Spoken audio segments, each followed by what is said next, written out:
بسم اللہ الرحمن الرحیم۔ آپ کا ایک بار پھر استقبال ہے ہمارے چینل ہیومن ویلنس میں۔ السلام علیکم ورحمۃ اللہ وبرکاتہ۔ میں آپ کا شکر گزار ہوں، آپ ہمارے چینل کو پابندی کے ساتھ دلچسپی سے دیکھ رہے ہیں۔ جیسا کہ آپ بخوبی واقف ہے، ہمارا تبصرہ نفس پر چل رہا ہے، جو کہ ابھی بھی جاری ہے۔ میری آپ سے درخواست ہے کہ ہماری ویڈیو کو کنسنٹریٹ ہو کر دیکھیں تاکہ سمجھنے میں آسانی رہے، اور یہ بھی ضروری ہے کہ اگر آپ نے ہمارے چینل کو سبسکرائب نہیں کیا ہے ابھی تک تو اس کو سبسکرائب کریں اور شیئر بھی کریں، لائک بھی کریں۔ ایک بار پھر آپ کا ہمارے چینل سے جڑنے کے لیے بہت بہت شکریہ۔ آئیے نفس سے متعلق آگے بڑھتے ہوئے آج ہم شروع کر رہے ہیں اپنی ویڈیو کا لیکچر 9۔ مبارک مہینے رمضان کی آمد پر آج ہماری ویڈیو ریلیز ہو رہی ہے۔ اللہ تعالیٰ اس مقدس ماہ کی برکت سے ہمیں دوزخ سے نجات دلائے اور جنت میں داخلہ فرمائے، آمین یا رب العالمین۔ جیسا کہ آپ جانتے ہیں، ہماری پچھلی ویڈیو میں اسباب ماس کا ذاتیہ کے احکام بتائے گئے، اور آج کی ویڈیو میں ہم یہ جانیں گے کہ مختلف عمروں کی اور مردوں اور عورتوں کی نبض کس طرح کی ہوتی ہے۔ ہم کیسے ڈیفرینشیٹ کریں گے کہ آیا یہ نبض عورت کی ہے یا مرد کی ہے۔ اسی طرح ہم جانیں گے کہ بچوں کی نبض میں کیا فرق ہوتا ہے، اور ساتھ میں جوانوں کی نبض کیسی ہوتی ہے یا بوڑھوں کی نبض کیسی ہوتی ہے، یہ بھی ہم اس لیکچر میں جانیں گے۔ آپ سے درخواست ہے پوری متوجہ کے ساتھ ہماری ویڈیو دیکھیں اور سمجھنے کی کوشش کریں۔ شکریہ۔ نبض منشاری۔ نبض منشاری ہونے کے اسباب 3 ہوتے ہیں۔ نمبر 1، جوہر شریان میں ایسے مادے کا انسباب ہو جو بلحاظ عفونت، فجاجت اور نضج کے مختلف ہو، یعنی ایسا مادہ جو ہر شریان کے اندر نفوذ کر جائے، جو کہیں پر متعفن ہو، کہیں پر خام ہو اور کہیں پر نضج یافتہ۔ مادہ کے ان اختلاف سے چونکہ شریان کے جوہر پر اثر پڑتا ہے، اس لیے شریان کہیں سخت ہو جائے گی اور کہیں سے نرم، اور منشاریت کی صورت پیدا ہو جائے گی۔ نمبر 2، شرائن کے حالات بلحاظ صلابت و لیونت کے مختلف ہوں، یعنی شریان کے اجزاء سختی اور نرمی کے لحاظ سے مختلف ہوں۔ نمبر 3، اعضائے عصبانیہ مثلاً اغشیۂ صدر و جنب میں ورم ہو۔ علامہ گیلانی و عاملی وغیرہ اعضائے عصبانیہ کے ورم میں نبض کے منشاری ہونے کی کیفیت اس طرح بیان کرتے ہیں کہ شرائن کی جھلیوں یا ان کے طبقات میں 2 قسم کے الیاف داخل ہیں، الیاف عصبیہ اور الیاف رباطیہ۔ پھر ان الیاف عصبیہ اور رباطیہ کا لگاؤ اور تعلق غشیۂ صدر وغیرہ سے ہے۔ اس لیے جب مثلاً ذات الجنب کی صورت میں ان جھلیوں کے اندر ورم ہوتا ہے تو ان کے الیاف میں تمدد اور تناؤ لاحق ہو جاتا ہے، اور اس تناؤ اور کھنچاوٹ کا اثر اغشیۂ صدر وغیرہ سے شرائن کے طبقات تک پہنچتا ہے، یعنی طبقات شرائن کے وہ الیاف مختلف مقامات سے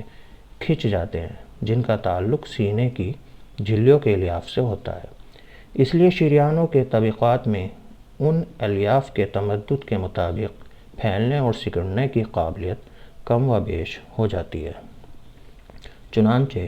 جن مقامات اور جن اجزاء میں کھنچاوٹ کا اثر ہوتا ہے وہاں نبض پست، صغیر اور بطیء ہوتی ہے، اور جو اجزاء اس کھنچاوٹ سے محفوظ ہوتے ہیں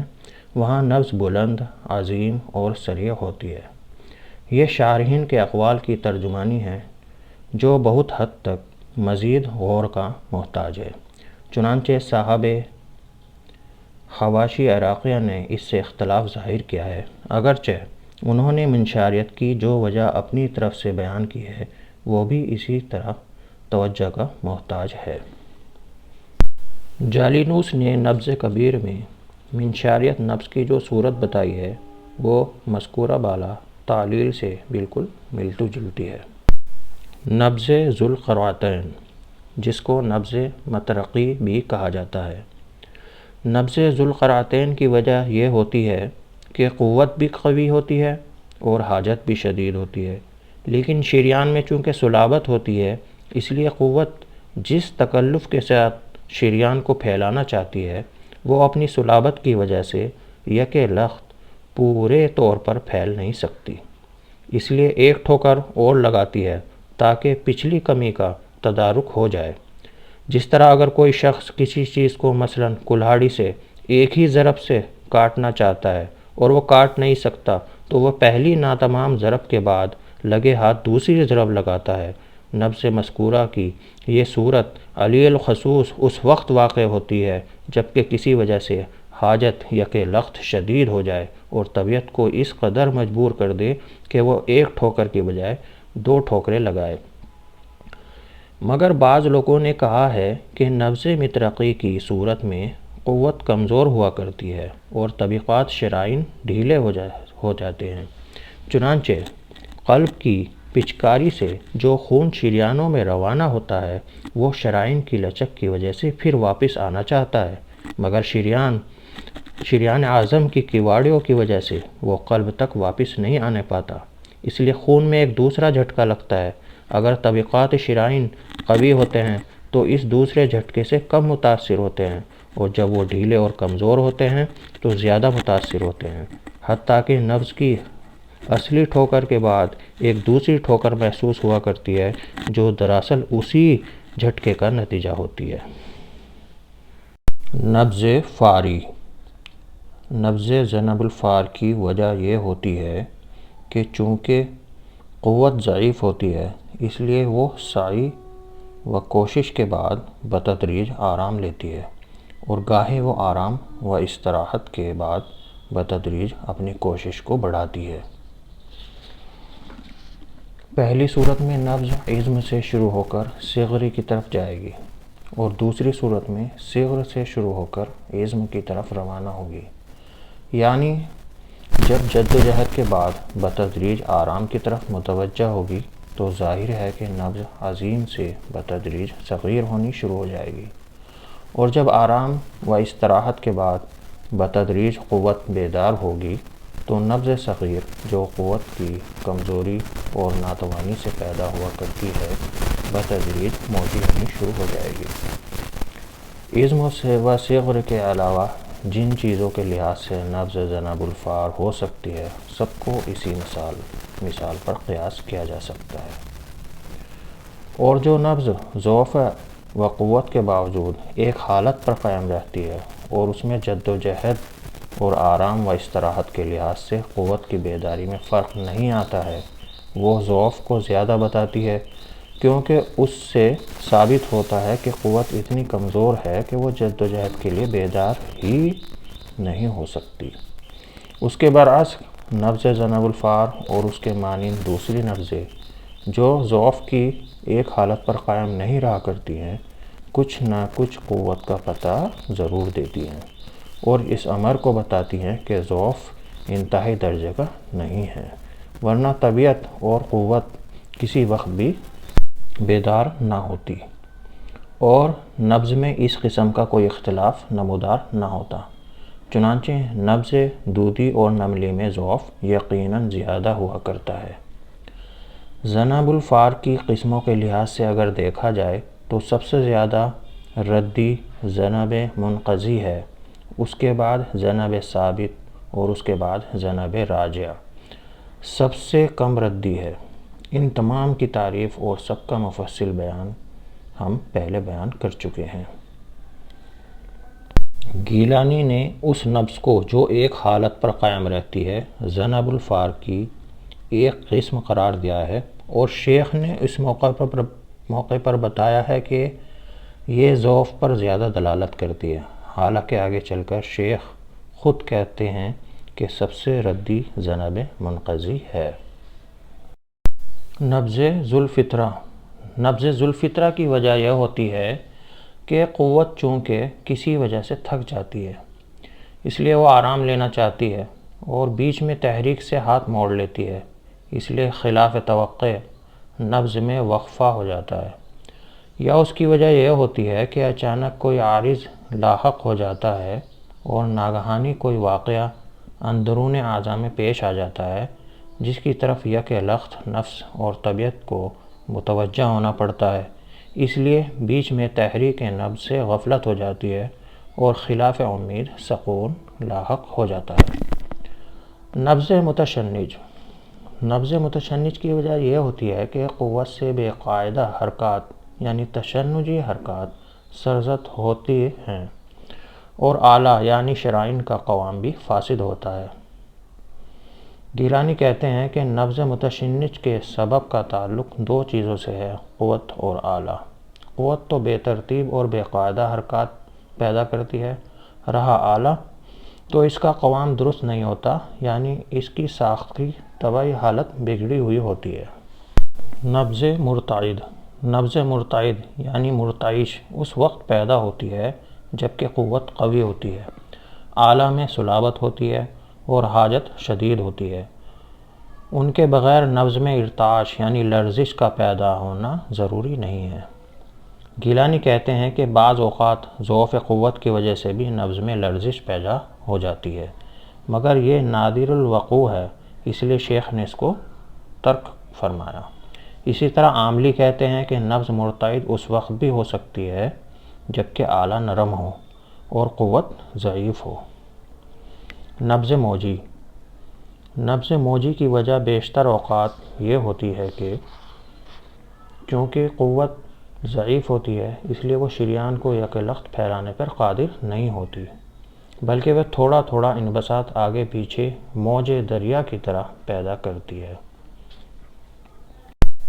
گاہے شریان کی نرمی بھی نبض کی موجیت کا سبب بن جاتی ہے، خواہ قوت بہت زیادہ ضعیف نہ ہو، اس لیے کہ اگر نرم اور تر چیز میں تحریک پیدا کی جائے اور اسے ہلایا جائے تو اس کے ہر جز میں یہ تحریک اس طرح سرایت نہ کر جائے گی جس طرح ایک خشک اور سخت چیز میں سرایت کر جاتی ہے، یا سخت اور خشک چیز کے تمام اجزاء جس طرح تحریک کو قبول کر لیتے ہیں اسی طرح نرم اور تر چیز کے تمام اجزاء قبول نہیں کیا کرتے، کیونکہ یبوست کی وجہ سے اجسام میں حرکت اور لرزش کی استعداد و قابلیت پیدا ہو جایا کرتی ہے۔ چنانچہ اگر کسی سخت اور خشک جسم کے ابتدائی حصے میں تحریک پیدا کی جائے تو اس تحریک سے اس کا آخری حصہ بھی حرکت میں آ جاتا ہے۔ اس کے برعکس تر اور نرم جسم میں یہ ممکن ہے کہ اس کے ایک حصے میں تحریک پیدا کی جائے اور دوسرا حصہ اس تحریک سے متاثر نہ ہو، اس لیے کہ نرم اور تر چیزیں بآسانی انفصال کو قبول کر سکتی ہیں، ان کے اجزاء مؤثرات کے آثار سے بآسانی علیحدہ ہو سکتے ہیں، بآسانی مڑ سکتی ہے اور بآسانی ان کے اجزاء میں اختلاف حیت واقع ہو سکتا ہے۔ نبض دودی اور نملی کی وجہ یہ ہوتی ہے کہ ضعف اتنی شدت کا ہوتا ہے کہ بطوع، تواتر اور نبض کے اجزاء میں اختلاف تام، یہ ساری باتیں اکٹھی ہو جاتی ہیں، اس لیے کہ قوت اپنی ناتوانی کی وجہ سے اس بات سے عاجز ہوتی ہے کہ شریان میں یک لخت انبساط پیدا کر سکے، بلکہ وہ نبض کے اجزاء میں تھوڑا تھوڑا انبساط پیدا کر سکتی ہے، اسی لیے نبض میں کیڑے کی سی چال یا چیونٹی کی سی چال پیدا ہو جاتی ہے۔ نبض ردیء الوزن کی دو صورتیں ہیں، گاہے اس کے زمانہ سکون میں کمی آ جاتی ہے اور گاہے زمانہ حرکت میں۔ چنانچہ اگر زمانہ سکون میں کمی آ گئی ہے اور اس کمی کی وجہ سے نفس کا وزن بگڑ گیا ہے تو اس کی وجہ یہ ہوتی ہے کہ کسی وجہ سے حاجت زیادہ ہو گئی ہے اور حاجت کی زیادتی کی وجہ سے نبض نے اپنے زمانہ سکون کو کم کر دیا ہے، اور اگر زمانہ حرکت میں کمی آ گئی ہے تو ایسی نبض ردیء الوزن کی وجہ یہ ہے کہ ضعف بڑھ گیا ہے یا حاجت مفقود ہے، یعنی حاجت کی قلت ہے۔ رہا یہ امر کہ گاہے انبساط کے سریع ہو جانے کی وجہ سے نفس کے زمانہ حرکت میں جو کمی آ جاتی ہے وہ دوسری چیز ہے، یعنی وہ ردی نہیں ہے بلکہ محمود ہے۔ نبض ممتلی، خالی، حار، بارد، شاہق اور منخفض کے اسباب ظاہر ہیں، اس لیے ان کے بیان کی حاجت نہیں ہے۔ بیان چل رہا تھا فصل 6 میں اسباب ماسکہ کے احکام و آثار کا۔ شروع کر رہے ہیں فصل 7 مختلف عمروں کی اور مردوں اور عورتوں کی نبض۔ اب یہاں سے نبض کے اسباب مغیرہ کا تذکرہ شروع ہو گیا ہے، اور اس سے پہلے اس فصل تک اسباب ماسکہ کا تذکرہ تھا۔ شروع کرتے ہیں مردوں کی نبض۔ چونکہ مردوں کے خواہاں عورتوں کے مقابلہ میں زبردست ہوتے ہیں اور ان میں حاجت ترویج شدید ہوتی ہے، اس لیے مردوں کی نبض عورتوں کی نبض کے مقابلہ میں زیادہ عظیم اور قوی ہوا کرتی ہے، اور چونکہ مردوں میں نبض کے عظیم ہونے کی وجہ سے حاجت پوری ہو جاتی ہے، اس لیے ان کی نبض بسا اوقات عورتوں کی نبض کے مقابلے میں زیادہ سست اور زیادہ متفاوت ہوتی ہے۔ اس لیے مردوں کی نبض عورتوں کی نبض کے مقابلے میں زیادہ عظیم اور قوی ہوا کرتی ہے، اور عظیم ہونے کی وجہ سے کام چل جاتا ہے، اس لیے ان میں سرعت اور تواتر کی ضرورت پیش نہیں آتی۔ اس کے برعکس عورتوں میں چونکہ نبض عظیم نہیں ہوتی ہے، اس لیے اس کمی کا تدارک سرعت اور تواتر سے پورا کیا جاتا ہے۔ الغرض مردوں کی نبض میں سرعت اس لیے نہیں ہوتی ہے کہ عزم کی وجہ سے حاجت پوری ہو جاتی ہے، اور تواتر اس لیے نہیں ہوتا کہ اگر بالفرض اس میں تواتر مان لیا جائے تو اس کے ساتھ ہی یہ بھی ماننا پڑے گا کہ وہ نبض سریع بھی ہے، کیونکہ قوت کے قیام کے باوجود تواتر اس وقت تک پیدا نہیں ہو سکتا جب تک اس سے پہلے صورت پیدا نہ ہو لے۔ چنانچہ شیخ فرماتے ہیں، جس نبض میں قوت کے قیام کے باوجود تواتر ہو تو باور کرنا چاہیے کہ وہ یقیناً سریع بھی ہے، کیونکہ تواتر کا درجہ تو سرعت کے بعد ہے۔ یہ ناممکن ہے کہ قوت کے قیام کے باوجود کوئی نبض متواتر ہو جائے اور وہ سریع نہ ہو، بلکہ اصل یہ ہے کہ قوت جب قائم ہوتی ہے اور حاجت پوری نہیں ہوتی تو نبض سریع ہو جاتی ہے، اور جب سرعت سے بھی کام نہیں چلتا تو نبض میں سرعت کے باوجود تواتر بھی آ جاتا ہے۔ یہی وجہ ہے کہ مردوں کی نبض جس طرح عورتوں کے مقابلے میں زیادہ بطیء ہوتی ہے، اسی طرح ان کی نبض زیادہ متفاوت بھی ہوا کرتی ہے، ورنہ اگر یہ متواتر ہوتی تو یہ بھی ماننا پڑتا کہ یہ سریع بھی ہے، حالانکہ مردوں کی نبض عورتوں کے مقابلے میں بطیء ہوا کرتی ہے۔ بچوں کی نبض۔ بچوں کی نبض رطوبت کی وجہ سے نسبتاً نرم، ضعیف اور متواتر ہوتی ہے، اس لیے کہ بچوں میں حرارت قوی ہوتی ہے، اور جب حرارت قوی ہے تو یقیناً حاجت بھی شدید ہوگی، لیکن ان میں قوت قوی نہیں ہوتی ہے، اس لیے کہ اب تک ان کے نشو و نما کی تکمیل نہیں ہوئی ہے، اور جوانی سے پہلے یہ ناقص الخلقت ہے۔ جب یہ معلوم ہو گیا کہ بچوں میں حاجت کے شدید ہونے کے باوجود قوت قوی نہیں ہوتی ہے، تو اب ظاہر ہے کہ ان کی نبض عظیم نہ ہو سکے گی، بلکہ ان کے نبض سریع اور متواتر ہوگی، تاکہ علم کی کمی کا تدارک سرعت و تواتر سے ہو جائے۔ رہا یہ کہ شیخ نے اس موقع پر تواتر کے ساتھ سرعت کا ذکر کیوں نہیں کیا، تو اس کا جواب یہ ہے کہ اس کے ذکر کرنے کے چندان ضرورت اس وجہ سے نہیں ہے کہ سرعت تواتر سے پہلے ہوا کرتی ہے۔ بچوں کی نبض مقدار اعضاء کے تناسب کے لحاظ سے عظیم ہوتی ہے، اس لیے کہ بچوں میں شریان بہت ہی نرم اور ان میں حاجت بہت شدید ہوتی ہے، اور ان کے اجسام کے مقدار کے لحاظ سے اگر قوت کا موازنہ کیا جائے تو وہ زیادہ ضعیف بھی نہیں ہوتی ہے۔ کیونکہ بچوں کے اعضاء چھوٹے چھوٹے ہوتے ہیں، اس لیے نبض میں عزم پیدا ہو جاتا ہے، کیونکہ عزم پیدا ہونے کے لیے جن اسباب کی ضرورت ہے وہ یہی مذکورہ بالا اسباب ہیں، یعنی شدت حاجت، نرمی اعلیٰ اور قوت کا قوی ہونا۔ ہاں یہ صحیح ہے کہ بچوں کی نبض بالغوں کے مقابلہ میں عظیم نہیں ہوتی ہے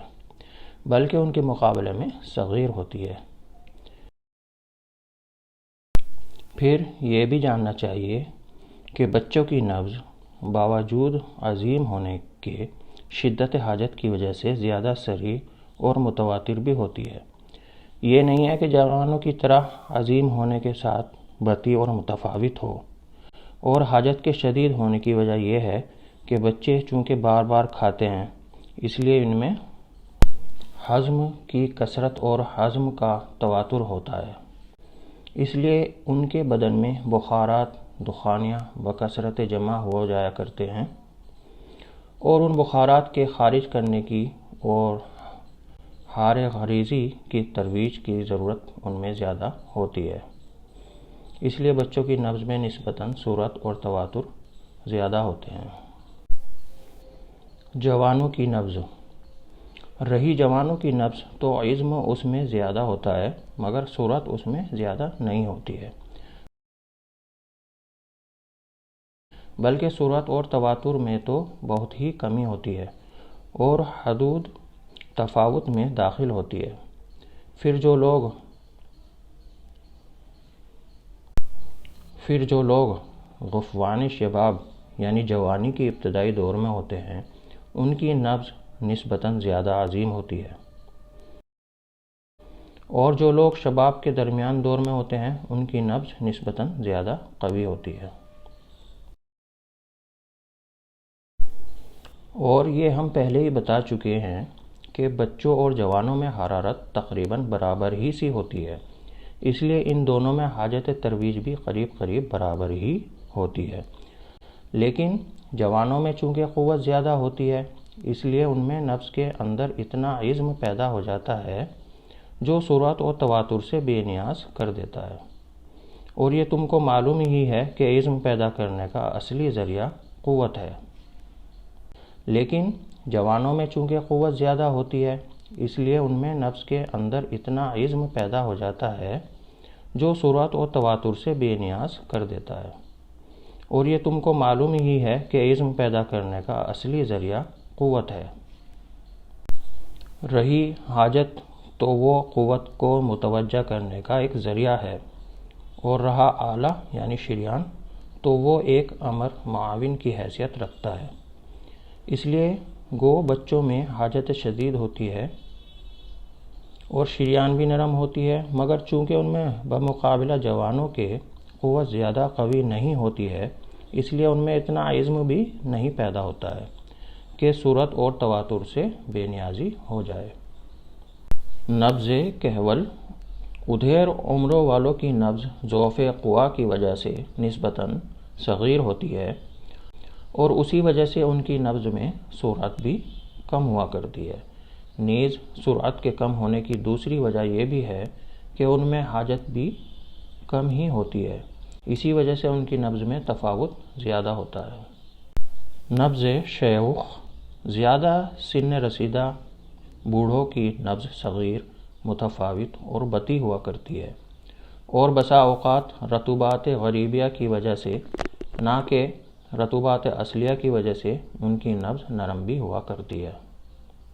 اور بسا اوقات رطوبات غریبیہ کی وجہ سے نہ کہ رطوبات اصلیہ کی وجہ سے ان کی نبض نرم بھی ہوا کرتی ہے۔ آئیے شروع کرتے ہیں فصل 8 جس میں ہم ذکر کریں گے مختلف مزاجوں کی نبض۔ گرم مزاج والوں میں ترویج کی حاجت زیادہ ہوا کرتی ہے، خواہ مزاج کی گرمی طبعی ہو یا عارضی، اور خواہ یہ مزاج اچھا ہو یا برا، اور خواہ یہ حرارت کسی طور پر حاصل ہوئی ہو۔ چنانچہ اگر قوت اور آلہ بھی شدت حاجت کا ساتھ دے، یعنی شدت حاجت کے ساتھ اگر قوت بھی قوی ہو اور شریان بھی نرم ہو تو نبض عظیم ہوا کرتی ہے، لیکن اگر ان دونوں چیزوں میں سے کوئی ایک چیز بھی مخالف ہو اور وہ ساتھ نہ دے تو اس صورت میں وہی ہوگا جس کی تفصیل گزشتہ بیانات میں ہو چکی ہے، یعنی ایسی صورت میں نبض عظیم نہ ہوگی۔ مزاج کی حرارت گاہے طبعی ہوتی ہے اور گاہے سوء مزاج کی وجہ سے ان دونوں میں فرق یہ ہے کہ سوئے مزاج کی صورت میں قوت ضعیف ہوتی ہے اور پہلی صورت میں قوی۔ چنانچہ اسی فرق کو شیخ ذیل میں بیان کرتے ہیں کیونکہ اس سے نفس کے احکام پر اثر پڑتا ہے۔ وقت آ گیا ہے آج کے لیکچر 9 میں آپ سے اجازت لینے کا۔ آج کی ویڈیو میں ہم نے جانا کہ مختلف عمروں کی اور مردوں اور عورتوں کی نبض، یا بچوں کی نبض، یا بوڑھوں کی نبض، یا جوانوں کی نبض کس طرح سے ایک دوسرے سے الگ ہوتی ہے۔ ہماری اگلی ویڈیو میں ہم فصل 8 سے مختلف مزاجوں کی نبض کے بارے میں بیان کریں گے، اور اس میں معلوم ہمیں یہ ہوگا کہ کس مزاج میں کس طرح کی نبض آپ دیکھیں گے۔ اس کے علاوہ موسموں کے حساب سے بھی، یعنی کس موسم میں آپ کو نبض میں کیا تبدیلی محسوس دے گی، یہ بھی ہم جانیں گے۔ اس کے علاوہ ملک کے اعتبار سے بھی ہم دیکھیں گے کہ مختلف ممالک کی نبض میں کیا فرق ہوتا ہے۔ تب تک کے لیے آپ سے اجازت چاہتے ہیں۔ دعا کرتا ہوں کہ آپ ہمارے ویڈیو کو دیکھیں اور پسند کریں اور اس سے فائدہ اٹھائیں۔ آپ سے درخواست ہے کہ ہمارے چینل کو شیئر ضرور کریں، ساتھ میں لائک بھی کریں اور ویڈیو دیکھتے رہیں۔ تب تک کے لیے خدا حافظ، السلام علیکم۔